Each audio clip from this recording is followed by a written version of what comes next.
Anastasia, bonjour. Bonjour, Est-ce que tu pourrais d'abord te présenter, s'il te plaît? je m'appelle Anastasia, j'ai 20 ans et je fais du contenu sur les réseaux.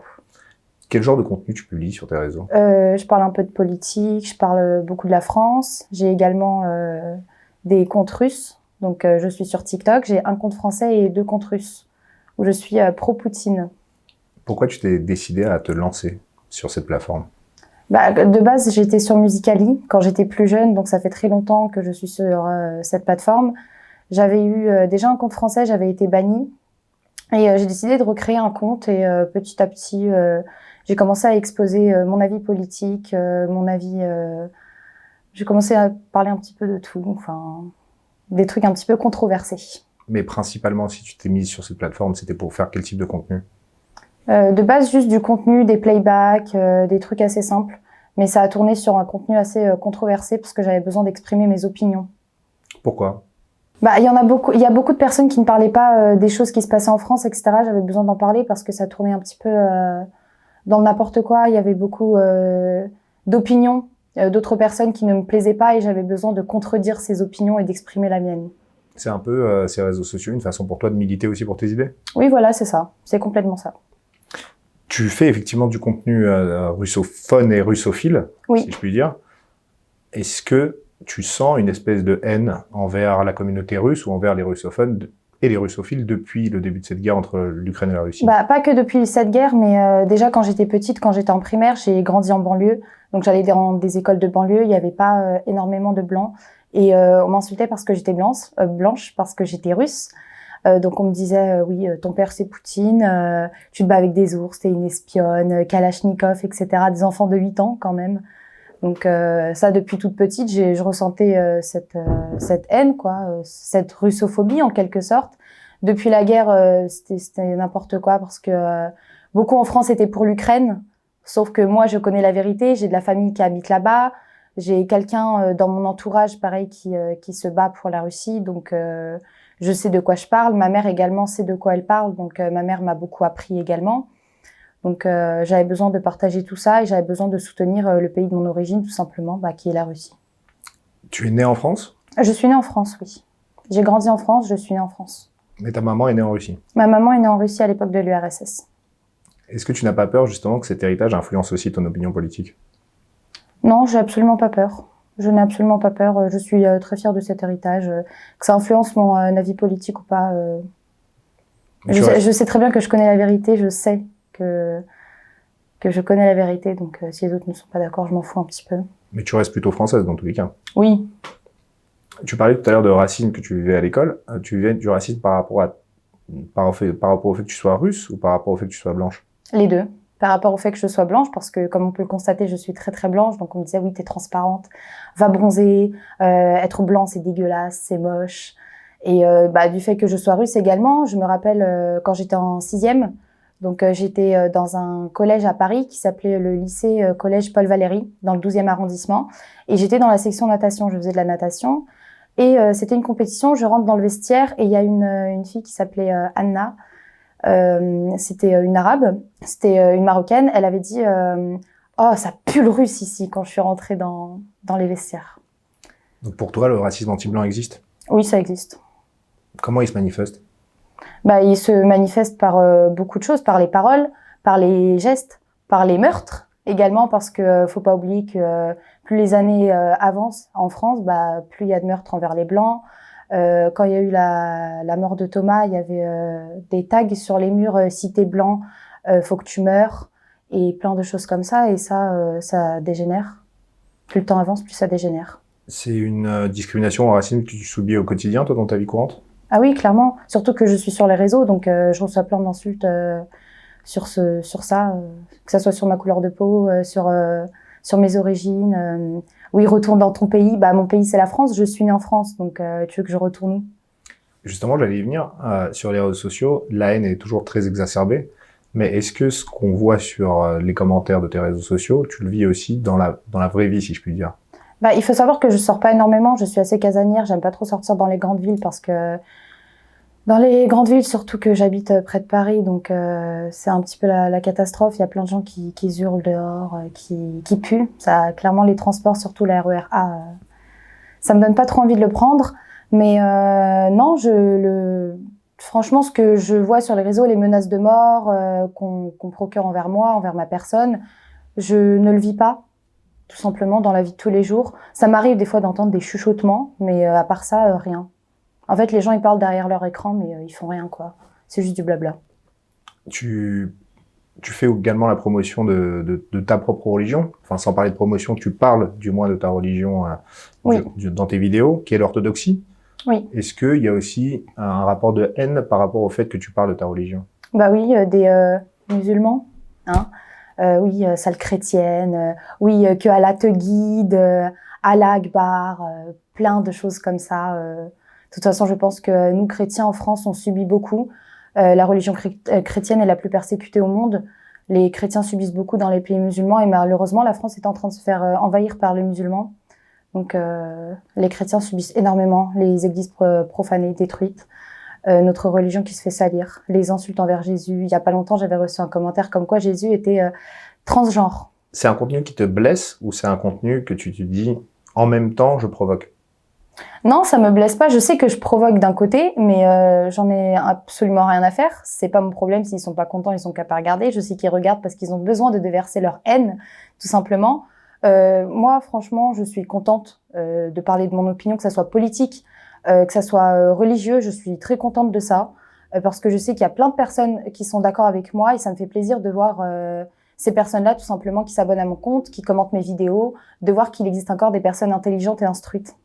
Tu parles beaucoup de la Russie et d'une manière russophile, il faut se l'admettre. Oui. Tu aimes beaucoup la Russie, tu aimes beaucoup les valeurs russes. Oui. Qu'est-ce que tu penses de la relation entre la France et la Russie actuellement? Actuellement, je suis vraiment triste de la relation que la France a avec la Russie. Malheureusement, avant, la Russie et la France étaient quand même assez liées. À l'époque de Chirac, il faut pas oublier que Poutine, c'est le seul qui a pleuré à son enterrement. Et ça, c'est vraiment dommage que maintenant, ça se divise comme ça. Je sais que moi, je suis pour Le Pen. Le Pen est un compte en banque qui est en Russie. Elle s'entend assez bien avec Poutine. Donc, j'aimerais bien qu'elle passe, tout simplement, parce que ça pourrait aider grandement la France, en fait, tout simplement, dans son évolution, parce que la France a besoin d'être avec la Russie. Qu'est-ce qui t'attire dans les valeurs traditionnelles russes? Il y a tout. Il y a les valeurs familiales, déjà. Les valeurs familiales, c'est vraiment très traditionnel, à l'ancienne. Les personnes sont très croyantes, en général. Donc, en Russie, les gens sont orthodoxes. C'est des valeurs, les personnes sont très croyantes, vont à l'église, prient également, etc. Fêtent les fêtes religieuses. Pareil, l'homme a sa place dans le couple, la femme a sa place dans le couple. Pour les enfants, c'est pareil. En fait, c'est très traditionnel, c'est très à l'ancienne. Donc, moi, c'est ça qui m'attire surtout. Alors, je considère que tu peux être de n'importe quelle origine. Tu peux être maghrébin, tu peux être latin, enfin des pays latinos, tu peux être des pays slaves. Je considère qu'à partir du moment où tu viens vivre dans un pays, où le pays t'accepte, tu te dois de respecter le pays. On te demande pas de mourir pour le pays, mais on te demande de respecter sa culture, ses traditions, ses valeurs, de respecter tout simplement les lois. Si t'es pas content, tu reprends ton bateau et tu te casses comme t'es venu. Donc non, en fait, je comprends pas. Quand tu vas dans un pays, dans n'importe quel pays, en fait, tu te dois de respecter le pays dans lequel tu vas. Parce que tu peux être maghrébin, mais tu peux très bien être français. Par exemple, ceux qui défendent la France, qui sont dans l'armée, il y a des Arabes, il y a des Noirs, etc. Mais pourtant, ils sont français. Ils défendent la France. Ils aiment la France, ils sont prêts à mourir pour la France. Ça, c'est des Français. Moi, je sais que je vis en France, je suis d'origine russe, j'adore la Russie. Mais je vis en France, j'ai toujours vécu en France, la France m'a beaucoup donné, donc moi, pour mon côté, je défendrai le pays dans lequel j'habite et dans lequel je suis née, tout simplement. Tu as parfois eu des propos blessants pour certaines communautés, je pense notamment à la communauté LGBT. Est-ce que tu penses qu'aujourd'hui, on peut débattre de tout et on a le droit de se poser les questions qu'on veut, quitte à être blessant? Ah oui, je suis complètement d'accord. Pour moi, il y a une différence entre la communauté LGBT et des personnes qui sont gays. Alors, il y a des personnes qui sont gays qui se comportent très très bien en société. Donc, des personnes qui ne font pas de propagande, en fait, dans les écoles, dans la rue, etc. Parce qu'il n'y a pas tout le monde qui a envie de voir ça. Personnellement, je n'ai pas envie de voir deux hommes en train de s'embrasser dans la rue. Je sais pas, faites ça dans votre chambre, quoi. Mais parce que pour moi, la communauté LGBT, donc leur pride et tout ce qui s'ensuit, leur drapeau, c'est juste de la propagande. Ils font un lavage de cerveau, ils vont dans des écoles, dans des bibliothèques faire des lavages de cerveau aux enfants. Un enfant de 8 ans ne comprend pas. Mais est-ce que tu comprends que pour des gens qui ont vécu de la discrimination ou des difficultés d'acceptation durant un très très long moment, ils aient besoin aussi de pouvoir réaffirmer leur liberté par ce genre d'action? Il y a réaffirmer et réaffirmer. Ça, c'est juste de la propagande. C'est juste pour faire chier tout le monde, pour faire chier tout le monde dans la rue. Moi, je sors dans la rue, j'ai pas envie de voir des drapeaux de toutes les couleurs de partout. Moi, ça me fait chier.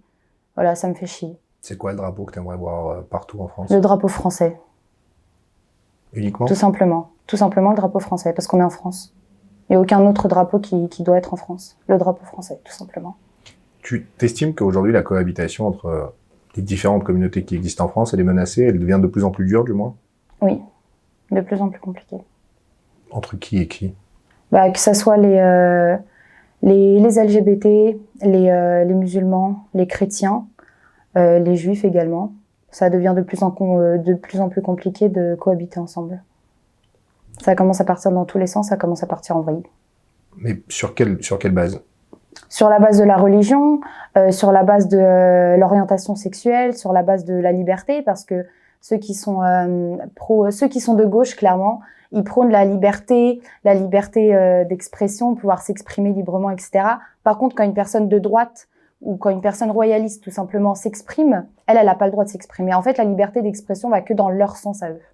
Il n'y a que eux qui ont le droit de parler. Tu es royaliste? Oui. Je suis pour la monarchie. Pour une monarchie? Oui. Avec qui à la tête? Bah là, actuellement, il y a personne qui pourrait être à la tête, qui correspondrait, quoi.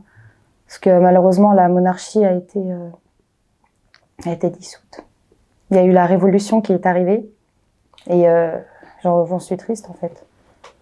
Je pense que ça a été un départ pour tout ce qui est arrivé par la suite, quoi. Tout le chaos, tout le désastre.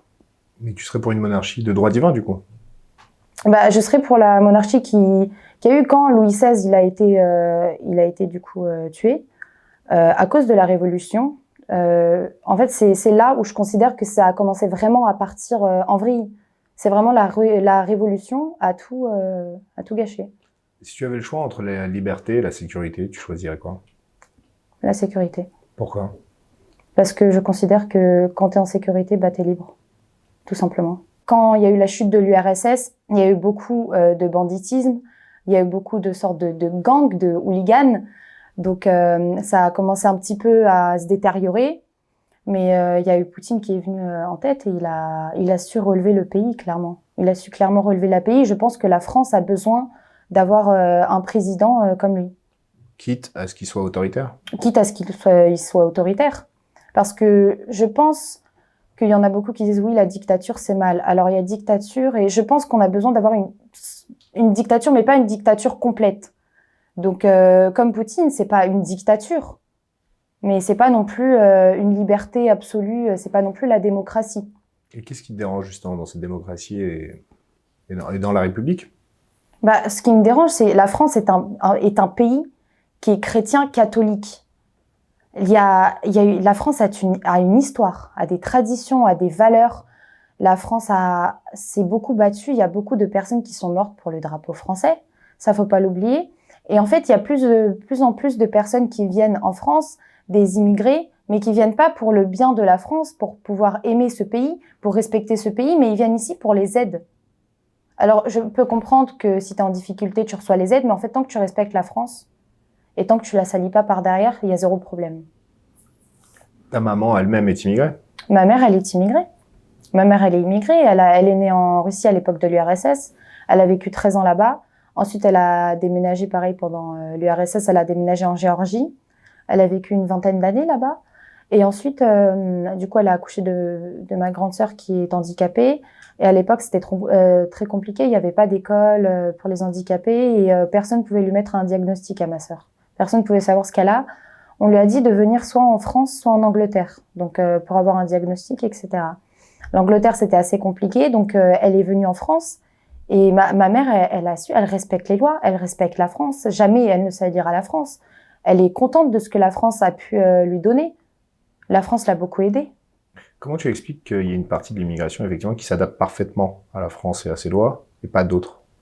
Parce que tout simplement, ils sont éduqués et c'est des gens qui sont civilisés. Parce que quand on va en parlant des Maghrébins, les Maghrébins, la plupart qui viennent en France, c'est un très gros problème parce qu'ils respectent pas le pays, ils salissent le pays, ils respectent pas les gens. Mais quand tu vas dans leur pays à eux, par exemple, prenons l'exemple de l'Algérie, quand tu vas en Algérie, à Alger, c'est pas du tout les mêmes personnes. Les mêmes personnes qui ont immigré ici et les mêmes personnes qui sont à Alger, c'est pas du tout les mêmes personnes. Les personnes qui sont à Alger, c'est des personnes qui sont respectueuses, c'est des personnes normales, quoi. Des personnes avec une éducation correcte. Mais est-ce que tu peux comprendre le trouble de l'identité qu'ont certains Maghrébins qui hésitent effectivement entre leur pays d'origine et la France? Non.